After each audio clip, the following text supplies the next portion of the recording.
Hello, সবাই কেমন আছেন? আশা করি ভালো আছেন। আজকের দিনটা খুবই ব্যস্ত ছিল। এই ব্যস্ত দিনে চিন্তা করলাম সহজ একটা রান্না করি যেটা বাসার সবার খুবই পছন্দ। সো চলে আসলাম চিংড়ি মাছ ভুনা নিয়ে আপনাদের সাথেও শেয়ার করছি। আশা করি আপনাদের অনেক ভালো লাগবে। আমার ছোট ছেলের আ অলওয়েজ রিকোয়েস্ট থাকে চিংড়ি মাছ ভুনা করার জন্য।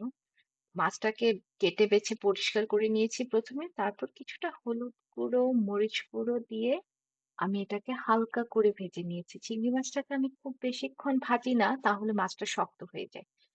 ভেজে তুলে ফেলার পর আমি সেই তেলেই পেঁয়াজ কুচি দিয়ে খুব ভালো করে সময় নিয়ে মাছটাকে ভুনা করেছি।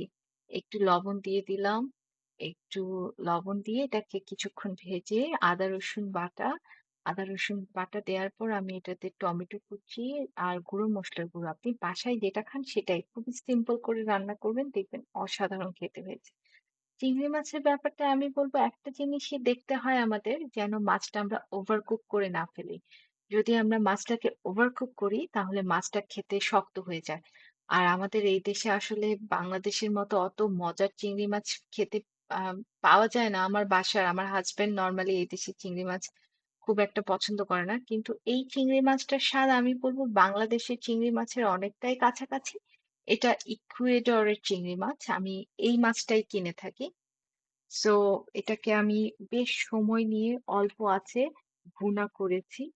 অ্যান্ড আমার ছেলে যখন চিংড়ি মাছটা খেতে বসেছে, ও বলেছে, "মা আজকে আমি আর কোনো কিছুই খাবো না। আমি শুধু চিংড়ি মাছ দিয়েই ভাত খাবো।"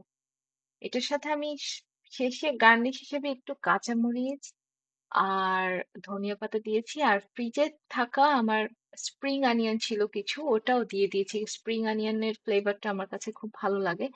সেটা এড করে দিয়েছি। সো হয়ে গেল। দেখতেই পাচ্ছেন কি অসাধারণ কালার এসেছে, তাই না? কাশ্মীরি রেড চিলি পাউডার দিয়েছি। আমার মনে হয় সেজন্যই কালারটা এত সুন্দর এসেছে। বাস হয়ে গেল। সাথে ছিল একটু স্যামন মাছের ডিম ভুনা। এই ছিল আমাদের ডিনার। Thank you.